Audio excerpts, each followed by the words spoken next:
Hello and welcome to week 21's content episode. This is the FUT Weekly podcast and I have with me, as you'd expect, 𝗪𝗀𝗪𝘀𝗀. Hello. Hi, Ben. It's good to be here in the post-Team of the Year glow or clarity, as I saw a lot of people talking about it. I think there's a lot of people who would really wish never to see an 82 rated card again in their entire life, and I would put myself among them right now. Yeah, unfortunately, I'm one of them too. But fortunately, we have, after a big week of FC Pro live action, including the finals, Richard Buckley back on the pod. Welcome back. Thank you very much, Ben. Yeah, it's great to be back on the podcast, talking all things post-Team of the Year, and now looking towards the youngsters with future stars and what lies ahead. Indeed. And then, actually, you know, the finals have been and gone. Any particular standout things from the finals that you wanted to mention? I mean, I guess Anders winning wasn't necessarily something people were expecting early on in the cycle, but I guess the game's changed a lot since then. Yeah, I don't know if you remember, I said on the preview episode to the FC Pro Open, I don't think Anders is going to do very well, and I think he might get grouped. Yeah, went on to win the tournament, so take everything I say with a slight pinch of salt. I mean, if you'd known there was going to be a big patch, then it would have been true. And we also have with us, man of the people, of course, it is Springford. Good to have you back. Thank you for having me. Yeah, I'm glad we're out the other side of the Team of the Year phase, so I can end my misery of not packing one on a daily basis. So yeah, glad to sort of look forward to the future with future stars. Yeah, I was going to say, actually, I mean, you're obviously running this Bundesliga theme, just to remind people there were Bundesliga players out there, but I guess not for you. Yeah, there was one, but I couldn't pack him. But yeah, I mean, he wasn't probably as good as some of the other Team of the Years anyway. And I think that some of the headliner moments were also a little bit worse than they probably should have been, at least on the Bundesliga side. So yeah, kind of a strange promo that I'm glad is over, to be honest. Yeah, I mean, me too. I got obviously lucky with that tradable Lauren James from Champs Rewards, but from grinding the menus, I have not had any return at all in terms of blues. So yeah, it's not been great since then, but overall can't be disappointed. Josh, fortunately for you, it did turn around eventually, and I have to say, pretty deserved. Yeah, I'll be honest, it was like Wednesday morning in the second week, and to be honest, I was like a bit done with the whole thing. I felt like the wait was terrible, or, you know, EA personally hated me. But it turns out, no. I got _𝘀𝘀𝘀 from a 77x3, I think, just before we recorded the last content pod. And then I got 𝘃𝐿𝑎 that evening from one of, like, I think it was my 30th or 40th 82x20. I then added Cannavaro into the mix and then got Lauren James. So, you know, could have had worse Team of the Years. Like, I'll take it. That was pretty good. Yeah, I mean, those 82 plus times 20s, we should talk about that because that is something that we've never seen before during Team of the Year. It was an extremely repeatable grind, I would say a very generous grind, and one that kind of fits with our thinking around EA's approach to content more recently, which is to maximize engagement, basically. I'm in a weird spot with it because I have seen a lot of people say that it's the most generous grind we've had. I definitely think it will go down in like the kind of annals of history of like the menu grind, you know, the first time we got 85x10s, all that kind of stuff. You know, it was pretty similar to the exchange grind last year in that it was fairly repeatable. I just think the difference was those packs were so good. And I know people did lots of them. You yourself did loads and didn't get any blues. But from there's kind of websites where people will say how many they've opened and what they've packed from them. And then they'll take all of that data and give you a percentage. And I think the percentage was 0.5% of a chance of getting a Team of the Year in an 82x20. And the way percentages work, that means even if you've done 200 of them, there's like a 25% chance you don't get a Team of the Year. So, you know, it was nice that the community embraced percentages and probability for the first time. I don't know that it was repeatable as a grind either. I know for me personally, I got to 300 by the end of it, which sounds pretty repeatable. I'll give you that. But I did have to like completely empty my club of pretty much all of the cards that I had, you know, below 80 rated. to try and like generate some more 83 rated fodder to get the informs that then needed to go into the grind. So, maybe that was because I just finished doing a load of menu grinding before we got the 82x20. But there was still a cost each time you did it, unless you got lucky from the premium gold pack or the 2 players pack. It certainly, I think, left more people than not on a bit of a high at the end of Team of the Year, especially those that like grind incredibly hard. It definitely left a sour taste for quite a few people, though, who didn't get them. And for you, I like completely sympathize. I've been there. I know what that feels like. People are saying we won't see it again. I wouldn't be so sure. I think there was enough of a cost. I think it was like the perfect menu grinding, that it was just repeatable enough that you could do it with some effort and some coin spend, but not to the point where you were like constantly gaining in your club. Like, you could turn untradables into coins, but once you ran out of untradables, you then had to start spending those coins. So it was a really interesting like last 2 or 3 days that, spent a lot of time sat at my computer screen, like opening 82x20s and premium gold packs and 2 player packs. But it was, it kind of gave me the days of your menu grind feelings. It was a little bit of that, the feeling of getting something that I had lost back in terms of a menu grind that felt really quite rewarding. Yeah, and I mean, a lot of people doing it as well. I mean, Springford, I know you're not a big menu grinder as such, but I'm guessing you still got involved because it just made sense to how much you're willing to do, I guess. That's another question. Yeah, no, I did get involved. I tried. I tried my best. I was just using the companion app when I was out and about on the train, really, just whenever I had time. But I reckon by the end I maybe did 45, 50, which I guess in the grand scheme of things isn't that much when you look at the probabilities of it. But then I guess some people do 5 and get a Team of the Year. So it's all just down to luck, really. But I'm in a bit of a special position where if I packed a Renard, actually it's different because he's a defender. If I packed like a Lauren James, I probably would put her into the team, but I wouldn't be like super excited about it because I'd be like, well, I would have liked Grimaldo or something like that. So I never really come out the other side too annoyed. My only problem with it now is that coming out the other side, going into games, it seems like everybody has one. Yeah. And it's like, I not even so much of a feeling of being left out. It's that power curve problem. And I think because it was so repeatable, people did repeat it and they did end up getting one. And now it's like, okay, well, what are we going to do with our teams that don't have one? Because some of those cards are an absolute menace to play against. Yeah, they really are. And I've not got any Team of the Year as my attack, and it feels somewhat noticeable. Fortunately, my defense, actually mainly through evolutions, is quite strong. So that has helped compete with the Team of the Year attackers. But it does feel like everyone has them, at least in the upper divisions, and it's a constant challenge for sure. And I feel like I'm slightly behind the power curve, but I should probably just go out and sort of splurge on a Team of the Year attacker. Maybe I could do that, at least for some of the Team of the Year attackers. But anyway, talking of splurging, someone who certainly has over Team of the Year and has seemed to benefit from it, and who I think, Team of the Year, at least traditionally, has been for, is Richard Buckley. How's it been going for you? Yeah, I think Team of the Year were pretty decent. I actually missed the entire 82x20 grind on console. I did a few while we're down in London the last week, but my Team of the Year was the first week, really, of the promo. If you want to skip 30 seconds ahead, I'll reel them off very quickly. Emi Martinez, as expected. Roberto Carlos, Eric Cantona, Palmer, James, Sophia Smith was my haul. And Cannavaro. By the way.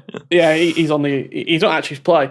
I think the perception of Team of the Year changed quite a bit this year. As you were saying, like, in previous years, it's been not for everyone. I think everyone could entertain Team of the Year this year just through playing. Just through playing the game, there was a decent amount of objective packs of SBCs that you could do. I mean, just from logging in and playing a few games, you walked away with a 94 rated midfielder in Zidane, which I think was some people liked, some people didn't. It felt like more of a promo for everyone, which is something we've not had previously. Because even like the upgrade packs, I think the 82x10 it felt maybe not by the numbers, but for the general community, it felt more rewarding than upgrade packs as we had previously. And I think people, they just stopped doing them really, like towards the back end when the grind came out. So I think it was for Team of the Year. I think it was a step in the right direction. Yeah, it's funny. I do agree with you to some extent because there was a really good amount of other content aside from players in packs, actually, but it was a step back in terms of how strong the Team of the Years were and how far away they are from the rest of the player pool, the sort of realistic power curve, if you like. But hopefully that changes as we move forward into Future Stars and beyond, and they're a bit more generous, I suppose. I don't know what your thoughts are, just to close this off, Josh. I've been fairly vocal. I think Team of the Year is a silly promo. The fact we get like end game cards 6 months into the cycle, it just has always felt odd. And I kind of was agreed with the move towards making them not end game that it felt like we were going to last year.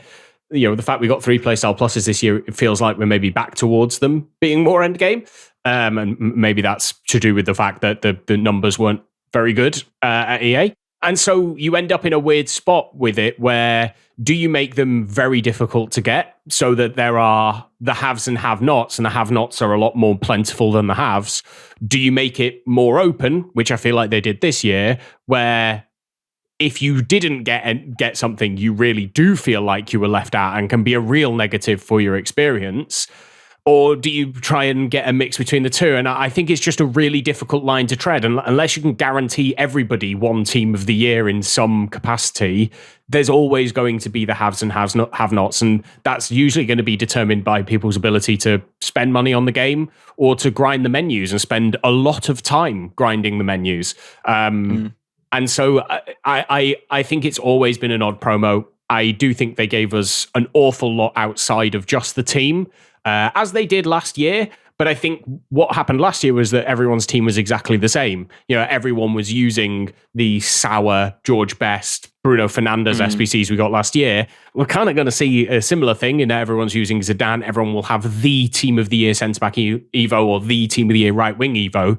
But because they're mainly in Evos, there is going to be some variety in people's teams. So it was definitely, I think it was a really good promo. I think it was a lot more good than bad. I think there was a few missteps in there, Zidane being the main one.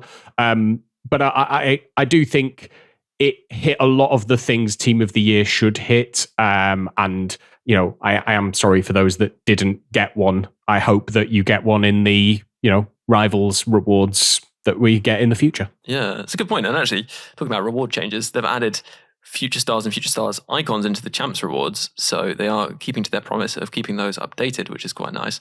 And speaking of, we'll move into talking about Future Stars with pound for pounds because, you know, there's some good value around right after this break.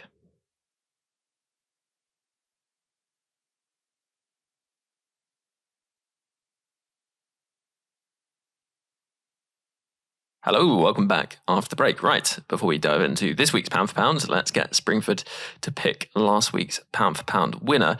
So it was between the honourable mentions Musiala, the Team of the Year Shaw, or the flashback Cancelo. Who are you going to pick there? It's not going to be the Musiala, which might disappoint or surprise some people because he's not much better, if marginally better than the Trailblazers that came out like 2 or 3 months ago. So I'm not going to go for that. I'm going to go for Cancelo. I think he's a really solid fullback in a time that you could get quite a bit of fodder. And he was one of the more reasonably priced ones. So, yeah, he can have my vote. 2 and 2 for me. Maybe get a hat trick if this week goes well. Let us then start again with you, Springford, and you can nominate your pound for pound for this week. Okay, this is going to really hurt me as a West Ham fan, but my pound for pound this week is Lucas Bergval once you've put him into the rigid backbone Evo. Because he already has ping pass plus, which is one of the best, passing play styles you can have other than incisive. But it's usually best you have a couple in there so you can mix up your style. Centre mid, deep line playmaker playmaker CDM, deep line playmaker got most of the roles you'd want other than box to box there. He's got ping pass plus, incisive, long ball, intercept, press proven, rapid and technical. So he's got the makings of a really good centre midfielder, deep line playmaker. Dribbling stats are mental, like 92, 90 agility, 91 balance, 93 reactions, 92 composure. He's 6'1" tall, really good physicals, really good passing. Shooting's, leaves a bit to be desired, but it's not the end of the world. And then he's got 91 pace as well, acceleration and sprint for the speed at like 6'1". So I think he's costing 50k at the moment. That's going to go down throughout the week. And the backbone Evo might be 50k as well, but I still think that's an absolutely mental card when it comes out the other side. Yeah, and I guess the only thing to look out for is his defensive awareness isn't great, but I think if you use him in sort of a build-up role, a bit more advanced, that'll be fine. Let us move on to you, Richard Buckley, who has obviously kind of been a bit out the loop over the last couple of days at the finals and everything, so I'm intrigued to know who you've managed to dig up for this. Who shall we go for? I'm going to say Julie Dufour. Is that just the first player you saw, or? I just went on FUT.GG and she were there. No, she does look good. I like it. There you go. Vote it if you think I'm right. Actually, do you have any reasoning, or were you genuinely just picking that? Because I just saw she had good pace and whip cross. Yeah, I was going to say, if you like a whipped plus player, I think she actually looks really, really good, because there aren't a ton of 2-play style plus players with whipped plus, as far as I know, and technical, obviously good, quick step as well.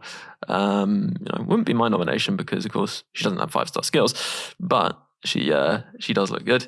Let's move on to you, Josh. Maybe a slightly more informed opinion. Well, it's interesting that the first selection was Bergval through an evolution, because mine is also a player through an evolution, and it's Abner Vinicius, the left back reward from doing the Brazil World Tour SBC. And I think in terms of pound for pound specifically, you don't get much better than this, because you get tradable stuff back from untradeable players being put in. So it's quite a good pound for pound. But if you put him through the World Tour Brazil evolution, he ends up with a pretty mental left back card. He's got quick step plus, and defensively, especially in a wing back, that's a really, really solid thing to have. His passing becomes ridiculous, like 93 short pass, 91 long pass. Sure, he's got slightly low vision, but he's also got 94 cross and 93 curve in there. Like, he's going to be able to do what you need him to do. He ends up with tiki-taka plus and as well. So, like, he'll be able to play out. He's got 5-star skill moves, 4-star weak foot. If at any point you're interested in playing a 3-back or 5-back, he is like the perfect left wing back selection. He's got ping, pass, whip, block, intercept, flair, and first touch as his other play styles. His dribbling's absolutely crazy. And because he's already like 92 acceleration, 96 sprint speed, and he's got quick step, you can kind of do whatever you want with his defending, like whack a sentinel on him, and he's got crazy defending stats. If you're using him a bit further up, you could go for like a backbone or, just a like really, really fun free card that, especially if you're, going down a Brazilian route, if you like Ligue 1 players, just a really, really fun card for, he's got fullback plus as well. So for everyone who can't be, contemplating having their wing backs going any further than the halfway line, he can do that role as well. So yeah, just a really fun, not free card necessarily, but from an Evo, from a SBC that I think most people should be completing, I think he's a really good option. Yeah, I mean, it's well worth looking out for 87 rated players when they're released, because they can often go into evolutions. So it's a good point to mention. The player I'm going to mention or nominate for pound is a bit of a risk, because he is 280,000 coins. It is the Future Stars icon, Xabi Alonso. Like many people, I got him on loan, used him throughout champs, and was just really impressed.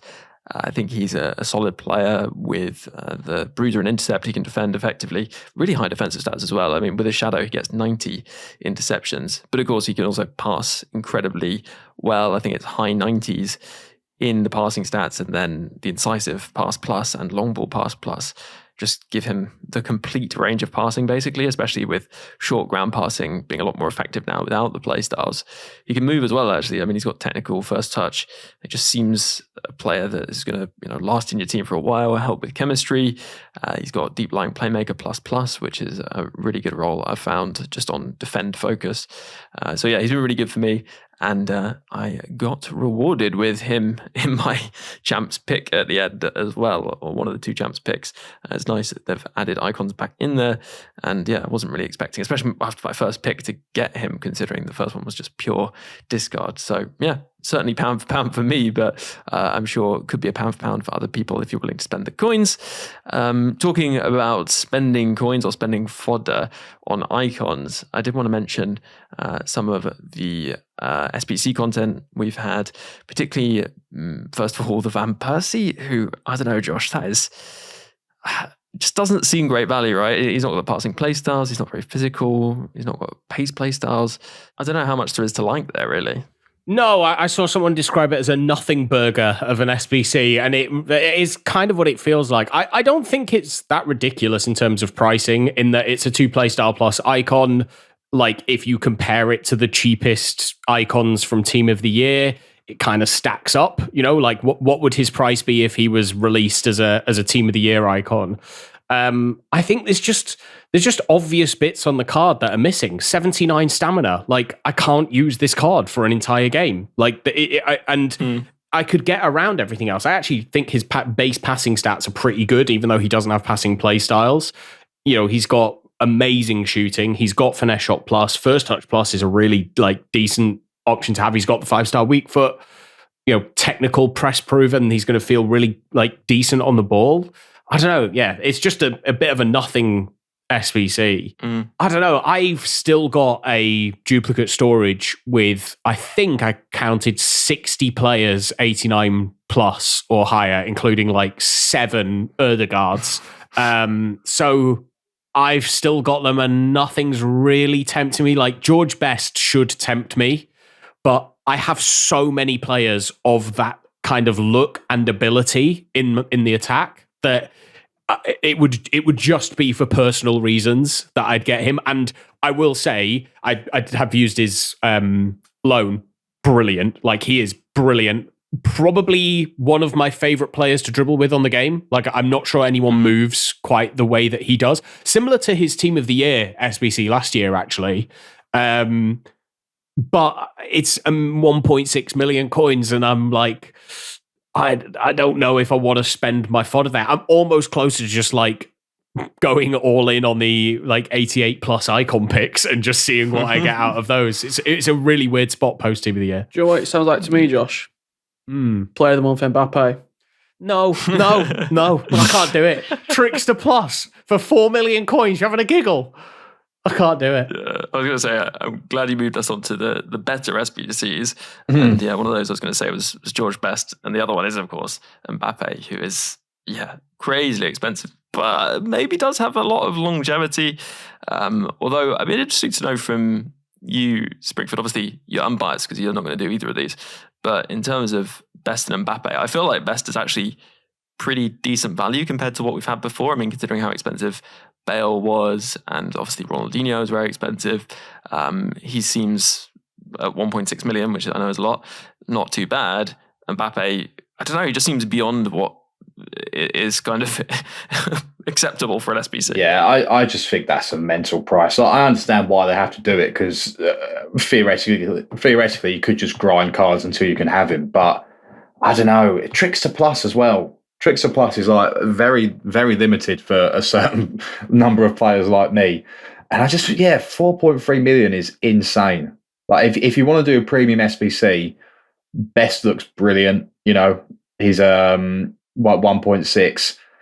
And I don't know, some of these SBCs, I do wonder what they're doing with it, because I mean, 𝘵𝘃𝗁𝘀, 200,000, that's a ridiculous price. I mean, I notice it more because I pay attention to his league, but he's barely better than his Thunderstruck. You've still got the Harry Kane for 500k, which is an unbelievable price for a player like that. I know he's not attractive because of pace and whatever, but first touch plus and finesse plus, I mean, if you wanted my opinion, I'd say do Harry Kane, do best with the change that you've got from Mbappe, and just have fun with it that way.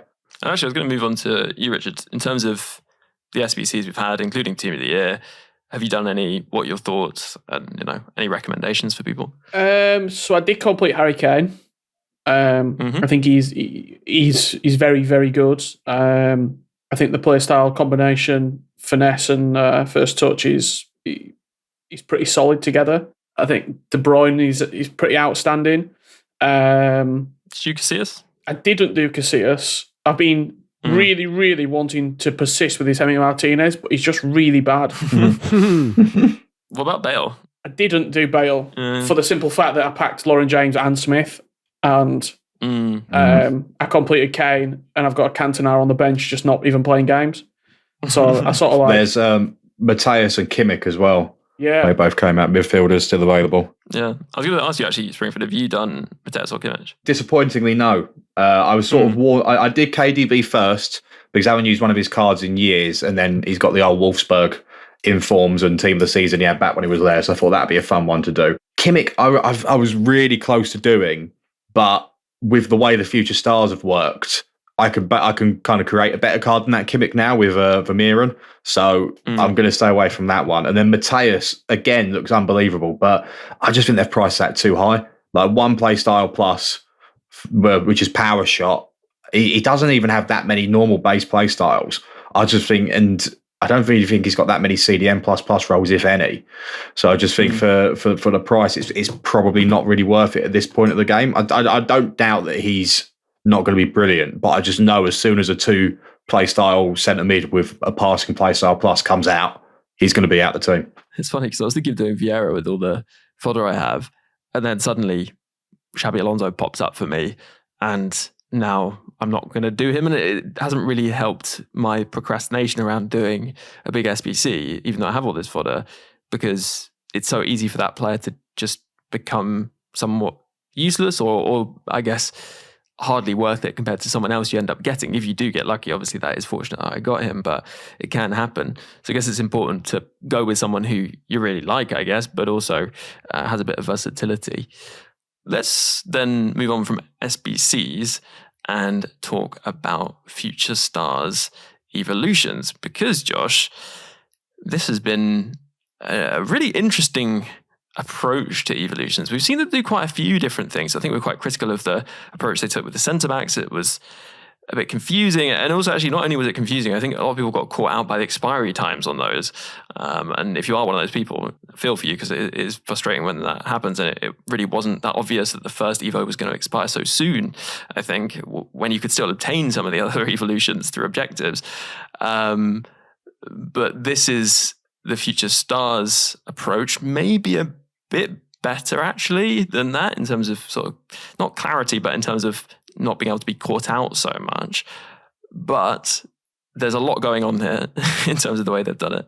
I'm quite I'm going to get this out of the way. I don't like future stars because I should absolutely love it. Like, it's everything I should want like in a promo. I love the kind of undiscovered players, young players. I really like Evos, and so like leaning into that, I should really enjoy it. It just never quite hits. I really like what they've done with the Future Stars Academy thing this year. Again, I just feel it's too restrictive. Only 15 players. I know that most people aren't going to be running specific teams for their specific club through Evos. But if you were, then if your club isn't involved in this, then who do you pick? Like, then it becomes like, okay, who's going to be the most meta? Well, you don't know that at this stage either. So how do you pick the card? Like, there's no rationale for who you pick, because you can't see what they might look like at the end. It's literally just like, okay, we'll go with 𝘬𝘬𝘦 because he's the one I've heard of. So I don't know. It's like, as a whole, I'm not a huge Future Stars fan. However, I think there are a lot of interesting ideas in how they've done these evolutions. The playstyle base picks that you can choose, and then the playstyle plus pick that you can choose, where you get presented with 15 individual evolutions that each will give a base playstyle, and you get to choose 8 of them, is an amazing way of utilizing the kind of player pick feature and the idea now that an evolution can be presented to you through an SBC or through an objective. I just think it's really cool, and I hope it's something we see more of in the future that's a bit more open. We are beginning to see it, like the objective we got last night for Evo Elites for the friendly. Play 10 and win 8 will give you an Evo where you can give a roll ++, which I think is Shadow Striker ++ to an 88 rated cam, or block and rapid playstyles for an 88 rated overall player up to 9 playstyles. So I really like some of those aspects. In terms of like the release, EA still haven't got a delivery method to educate their player base. And I think there are easy ways to do it, and I'm surprised they haven't done it yet. Stuff like when you go into evolutions, or when we got the pop-up of the players that you needed to choose from, the 15 academy players, having like a separate pop-up with a little explainer video or like a kind of thing to show you, this is the path that a player can take. This is when you'll get each of these upgrades. These are the things you're going to need to do. I think it's still a bit too much like go to this external place outside of the game to find out all of this information. And I don't think that works very well. I also think a lot of people were caught out in a way with this, because when you logged into the game, if you didn't have something, so I was quite lucky in that I had items like that I hadn't stored away yet because I had a full duplicate storage. And so my Future Stars Academy player pick was sat in there. It didn't automatically open, which it did for a lot of people. And you couldn't really get out of it. Like you couldn't get out of it and go and play a game. You had to choose your player. Well, you don't know what upgrade you're getting. At that point, you don't know, do I get to choose again? Am I going to get a second chance? So I don't think that delivery method worked any better necessarily than the centre-back one, even though there was more information put online quicker with this. And there was a good explainer video posted on the Direct Communication Twitter account on the Friday night. Yeah, it's been interesting. I do love the way it's gone, though, because it really is like a build your own player, choose your own adventure, as 𝗫𝗍𝗻 would always say, of like putting together, how do I want this player to play? What do I want their qualities to be? And I don't think like lots of players will be identical to each other, because even if you look at the evolutions, a lot of people will have just blindly gone, I've chosen an attacker, I'm putting him in the attacker evolution. Whereas actually, they should have put him in the midfielder evolution, because it gives way more stats for exactly the same overall boost. Like, you don't have any negative effects of putting them in the midfielder one. Even with the defender, I still think the midfielder one's worthwhile doing. So yeah, it's a cool concept. I just think there was way too much confusion still on the Friday because the delivery method isn't quite right yet. Yeah, and we should say actually, in terms of giving advice on what playstyles to choose, what playstyle plus is, skill moves, weak foot, all that sort of stuff, we actually have already recorded, and it will be out earlier this week, a gameplay podcast discussing that. So if you are a supporter, that'll be in your supporter feed. That's a good time to plug, I guess, if you would like to become a supporter and to get those bonus episodes and also enter the 36,000 FC point giveaway too, then it is a great time to do that. Just search Support for Weekly or follow the link in the description of this podcast. But what that, I guess, leads us on to talking about is the fact, yes, you get all those playstyle choices that you can make and the pluses as well. And it does allow you to sort of build your own player. I guess, Richard, you've been kind of out of the loop. Is there anything you're sort of unclear on in terms of how this works? Because I'm sure there are questions the listeners might have. You might also have questions too. I mean, I think it's quite overwhelming, firstly, for a lot of people, like when you log in and you see the players. So there's no way of seeing how that player will come out the other end. No. I mean, obviously, you can look at the playstyles that are available, so you can sort of think, oh, these are the playstyles we're going to get, but we don't actually know the stat boosts for the second and third stat evolutions that we're getting. So, yeah, and this was a concern I had actually around Springford, the player you chose, for 𝗵𝘀𝗀𝘀, I actually didn't choose because his reactions were quite low, and we have no idea whether those reactions will get that much better or not, right? You pointed that out to me after I'd selected him. Good one, Matt. Cheers. Sorry about that. Yeah, and then I went and had a look. But I mean, they're in this. I can't remember the exact number, but they're in the 70s, either low or high. But I don't know. I'm hoping that have they said we get 2 or 3 upgrades? 3 in total, yeah. So we've had 1, 2 more. 3 in total. Yeah, if it's like a plus 12 to reactions spread over like 3 upgrades, it's not the end of the world. I mean, it's not ideal, but I'm hoping that there should be enough chances for it to get to a high to the level it needs. And as a defensive, because I went for 𝘵𝗻𝘀𝘀, the Belgian DM, but reactions are really important. I feel maybe they're less important for a DM than they are maybe for an attacker or a centre back. So, we'll see how it turns out. But yeah, I just think, just got to echo what Josh has said. I thought it was outrageous that you load into the game and it gives you a player pick of 15 people and you can't back out of it because I tried. You don't know what the Evo is to put them into. So I had to go onto 𝘬𝗂𝘁 and have a look. And if you're just like a casual player who's loaded onto the game, you're not going to have a clue what this is. I don't know. And they put up a good explainer video.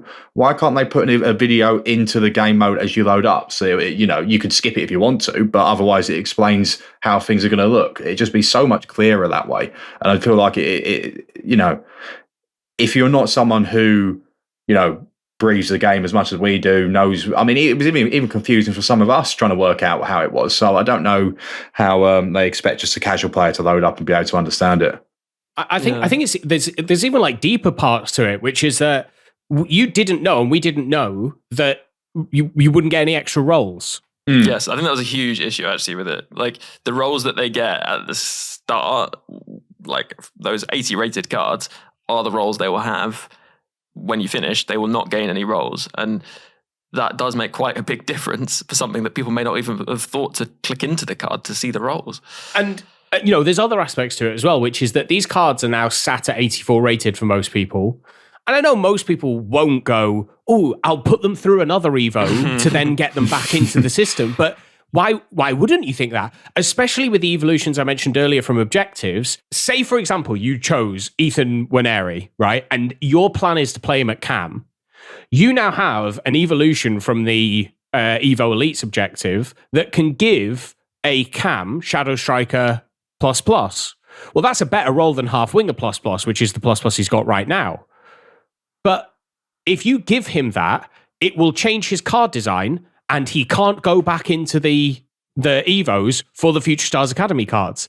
And those kinds of things are issues, both in the way that Evos are set up and the way that EA can educate people within the game of how to, interact with certain elements of promos. So it's a great idea. There are really good ideas. In fact, there's been a lot of things this year that I think the ideas behind them are really, really interesting. But if they don't get the execution right, the interaction with them is going to be poor, and I worry that then we won't see those things again. The execution of them is just as important as the base idea, because everything they do, whether they do it again, is going to be based on the interaction and the money that whatever they've added has generated, or that they can see has generated. Yeah, so it's an interesting problem for them. I always wonder with Evos as well, because the smart thing to do with these Evo choices is to wait. So they've released one Evo, and it's kind of clear that maybe the midfielder one's a better option, but you're still not sure until the next one comes out. So the majority of the player base probably should be waiting to apply that Evo on. Just wait to see what the next one is. And I understand that it's maybe an engagement thing. There's maybe some metrics about how they need to have people sustained on the game over a period of time. But if everyone is theoretically waiting until the last moment to apply this Evo, why not just outline, why not either put all the Evos on at once so you can actually plan it out, or even just outline what the specific stat boosts are going to be for this player on this Evo path, so people can at least plan it and get ahead of the game and apply the Evo on and do it within that time frame. Yeah, I think this is one of those situations where I know they want to sort of spread engagement, basically, but I think they should just release everything at the same time, and then you'll see the stat upgrades on sites like FUT.GG, and also the player pick that we got at the start. That could have just been in an objective, and the objective group could have had the entire kind of player pick selection there showing for everyone so they knew what was coming. And if you sort of won one game, you'd get that player pick that popped up and, people had to suddenly choose and they get a choice over whether to open it or not. And I think that would have made it a lot more kind of straightforward for people because it's all scattered around the place and that makes it quite awkward. I would just say if you are looking to apply the upgrades to players, the Evo Lab on foot.gg has the sort of individual upgrades, like the playstyle upgrades, and they're not available just sort of as a general evolution under this sort of evolutions section because that would have bloated it. So if you want to see what the player looks like with all the different playstyles and things like that, add the player you've chosen into Evo Lab, and then you'll be able to get through to the upgrades via the All Evos tab. On that, we'll take a break, and we'll come back to talk actually a little bit more about evolutions and also 2 Playstyles Plus. Hello, listeners. A big announcement. There's a 36,000 FC point giveaway going on the Patreon right now. So if you'd considered supporting before, but perhaps hadn't, it's a great time to join up because there are really good odds of winning that. It's just £3 a month to support, and you do get an extra podcast every single week, as I say. And at the gold or icon tiers, there's access to the Discord too, where there's loads of great resources and a fantastic community. So if you're interested in any of that, then you can just head over and search Support for Weekly or follow the link in the description of this podcast. A huge thank you if you do consider doing so, because it really helps the podcast out and it keeps Foot Weekly weekly, in fact, twice weekly for supporters. Right, let's jump back into this week's podcast. Hello, welcome back after the break. So, a big improvement to evolutions is that you can now have 2 active evolutions, so you can make progress against 2 evolutions at the same time, which is good because not only have we got future stars, but we've also got obviously other evolutions too, which are pretty good. We have our 2nd and 3rd in quick succession 2 Playstyle Plus Evos, and one of them is paid while 𝘭₂𝗏𝗀 is 50k coins or 350 FC points. Versatile attacking midfielder is free, although it's a weird one for me because I don't know that Press Proven Plus and the Pinged Plus Playstyle Pluses are ones that I'd go for. And I wonder whether, I don't know, I might be slightly wasting them if I'm evolving a player who, I've started evolving over time and sort of, I might be able to get better Playstyle Pluses for the camp role from other Evos in the future. Potentially. I see. I really like this. It's weird because this evolution hits right in my niche of like taking terrible cards and making them really good. Yes, it's a big upgrade. Yeah. It is a big upgrade, and max 75 means that I've got quite a few already evoed cards that fit into this as an evolution, and because the first playstyle it gives is Pinged Pass Plus and not Press Proven Plus, you would get that as your 2nd playstyle plus. And so in that sense, I actually think it's a really good evolution because I think Pinged Pass is a very, very good playstyle and is something I think we'll start seeing be a bit more prominent over the next few weeks as people like kind of settle in post Team of the Year. I kind of agree that Press Proven's an odd playstyle in that I don't really think we know the benefit of it too much. I don't think it's anywhere near as powerful as it was last year. I think both of those playstyles do fit where, like, what the Evo is supposed to be, which is a playmaker. If it gave them Shadow Striker ++, then you would have probably expected one of the two to be a shooting playstyle. And you could argue that Incisive is more of an attacking passing playstyle than Pinged, but I as I say, I keep referencing it because I think it's a pass that not enough people play. But when you cut it back to the edge of the box and then ping it into a striker's feet, like in between a defender or shouldering off a defender, the passing playstyles have a huge impact on how well the player can receive that ball, how good the pass is, how quickly you can get a shot off after you've played that pass. So actually, Ping Pass is a really good one to have there. They do also get base Incisive Pass, also get Quick Step, which is amazing, and Relentless is a good playstyle to have as well. Combine that with the stat upgrades, I think I was shocked. I know we had the Brazilian one. It was fun that you said that this was quite restrictive when the one before it was a Brazilian only evolution, which I would say is arguably more restrictive. Overall restrictive, I guess. Yeah, it is overall restricted, but there's no restrictions on the stats. And so if you've been evoing a card up from low rated, be it a bronze card that you've put through 2 evos that's now at 74 rated, for example, if they have high physicality or high, like much higher pace or high defending even, they're not restricted from going into this Evo, which I really like. I hope we see it replicated across more evolutions. The Evo that expired yesterday, Creative Catalyst, the CAM one, had some weird stat limits in what you could do that just, it didn't allow me to put any of the cards on the 2 separate Evo accounts that I'm working on, didn't allow me to put them in. And so that's a crap Evo for me at that point. But I think that's probably with Evos in general. It's very personal to who you can put in. The fact this was free is crazy to me, because I like 2 playstyle pluses. I know we've got it in the promo at the moment, but I mean it was 2 weeks ago. 2 playstyle pluses was like, oh my god, that's good. That if they're usable playstyle pluses, that's really good. So the fact that the 3rd evolution that gives 2 playstyle pluses and the 2nd one that's kind of open in terms of you can put a player from anywhere in it. The fact that was free is mad to me, and it does make some really, really nice cards through it. The stat limits are high enough that the cards are very usable, especially if they have a decent stat distribution going in. Yeah, I was going to say, just quickly on versatile attacking midfielder, it doesn't have any roll plus limits or anything, I believe, even though it gives 2. And the thing I was going to say about it is personally the way I would use it is if you have a lower rated defensive midfielder who also has cam position, is to use this evolution alongside those evos we've been getting, which gives a deep lying playmaker plus, because I think that press proven plus and the pinged pass plus are really good for defensive midfielders, particularly, especially more kind of build-up focused defensive midfielders. So that might be a way to use it if that's not really a combination of playstyles you want on your attacking midfielder. In terms of World Tour, you just mentioned it. I think it's a good one. Obviously, it costs, but I think that, well, as a fan of Trickster Plus, I think it's a nice one. It's limited, obviously, but we've been getting a limited nation Evo once every season, basically, so that makes sense. And Springford, is this something that you're going to be using? I guess there are Brazilian players in the Bundesliga. I don't know whether you have any thoughts on it.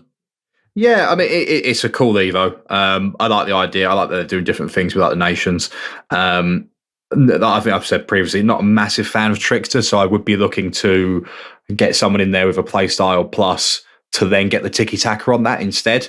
Which I think is, I quite like that they do that. I mean, in a perfect world, you'd be able to choose which playstyle plus you took from the Evo, but I guess that's a little bit hard to do with the coding and stuff. But yeah, no, I think it's good. I think it's one of those ones where it's probably best when you combine it with another Evo, like a low-rated one. I think if you could probably make quite a good Brazilian, putting them through the 𝘵𝗪𝗀𝘀 Evo first, get the finesse plus, and then adding the tiki-taka onto that. That probably could turn out as a really good card. So I think, yeah, it rewards building players up rather than finishing them, I think, which is what I would like to see Evos do. I think I agree. It's a nice one for combining, because the tiki-taka is the one you get if you already have a playstyle plus, which makes it a bit more versatile. If the Trickster plus was the second one, then you'd be saying, oh, well, it's only really for attackers. But because of that, I think it does make it more useful for different positions. So moving on to Richard, I know you're not big on the evolutions, but I remember you said before you were doing the Maguire. Is he the one evolution you have done throughout Team of the Year? He's actually, yeah, and he's completed now and looks glorious. My pinged pass plus centre back, playing out of the back. Have you been tempted to play him in like defensive midfield? Because I actually think he probably looks quite good there. But I was, but he's just a little bit cumbersome. Yeah, I'll be honest. Yeah. So yeah, I've gone for a Gareth Southgate special at the minute. I've got Stones and Maguire next to each other. But I was just looking at the Evos actually. The only time I'll go into the Evo tab is when I do this podcast. And I was looking at the World Tour Brazil, and there's a rogue Douglas Augusto numero foot who I've got in my club, who actually, as a DM, doesn't look half bad, because he gets the 5-star skills. He's already got Bruiser Plus, so he gets tiki-taka as well, which I think's a really nice combination as a DM. And looks pretty good, to be honest. Those are really good. Yeah, intercept, jockey, regular pinged. Yeah, relentless. Yeah, it's nice. And then I was also looking at I did pick one of the future star players. It was sort of in a haze. Thompson, I think she was called, the female left winger. I didn't really know what I was doing, to be honest, so I just selected 8 different playstyles at random, and by the time I'd picked the playstyles I wanted to use, I'd already forgotten who I'd chosen. So I've got Aerial, Dead Ball, Bruiser, all ready to go on Thompson at 5'4" at left mid. So that's going to be really good. with a cold 74 reaction, 70 composure as well. Correct. 67 free kick accuracy for the dead ball. Yep. Love it. I mean, this is exactly what I think you just highlighted what we were saying about this, right? It's just nice idea. The concept theoretically, I think, was really good, and it's just doing that in a way that people kind of get it. And I guess it's also maybe thinking how you're going to be building out features to kind of help this approach to evolutions, because I think it's something that people find interesting but just isn't simplified enough and isn't sort of clear to people. Well, I think that probably does wrap us up for this content podcast, and there'll be plenty more chat, as I said, about future stars on this week's supporter gameplay episode as we talk about those play stars and things, so do check that out. But for now, we can say our goodbyes. So, Springford, it's been nice to have you back on the podcast. Thank you very much for coming on. No, it's been an absolute pleasure. Always love it. Yeah, it's always good. And thank you very much as well to Richard Buckley. I know you've been busy recently, so it's good to have you back on. It's all good, anytime. Thank you for the invite. You can follow me on all social media at @𝘅𝘀𝗰𝘀. Indeed. And finally to Josh. Yeah, it's been good to spend so much time talking about evolutions. Thanks, Ben. Yeah, it's been good. Yes. Thank you very much, of course, to all your listeners tuning in. If you're catching this on YouTube, then do drop a comment, leave a like, do read all those comments, and we'll incorporate them here and there. And do subscribe as well. And subscribe via Apple Podcasts, Spotify as well, if that's how you're listening. And, of course, as I said, you can support the podcast, get an extra podcast every single week, and enter that 36,000 FC point giveaway over on Patreon. Just search support for weekly. Thank you very much to all those supporters for keeping the podcast going, and to those icon patrons. Dave B, Hugh J, Jeff B, Darren W, Warren A, Stephen M, Waterman, Dan W, Roger D, Rob P, Lee A, Dom P, L M, Damon H, The Shirt Locker, Alex M, Tom B, Jake S, Neil P, Michael K, David G, Andrew R, Michael H, Jimmy K, Brendan T, 𝘵𝘀𝘀𝗀𝘀, Michael B, Brian V, Josh R, Brent P, Rob W, and Juicy. Plus a special thanks to Luke M, Dave B, Hugh J, Tom M, Darren W, and Pato Foot for advice and production assistance. Before I leave you, just one more thing to add though. Ultimate Team is a bit like life really. It has its many ups and downs. If you're having a few more downs than ups in real life in these more difficult times, then please don't feel that you're alone or need to struggle on without taking action. If you go to thecalmzone.net, there's loads of resources, advice, support, or even just a friendly chat for anyone who needs it. If it sounds like it could help you, then head over to thecalmzone.net. And for now, have a good one, and I'll catch you on the next podcast.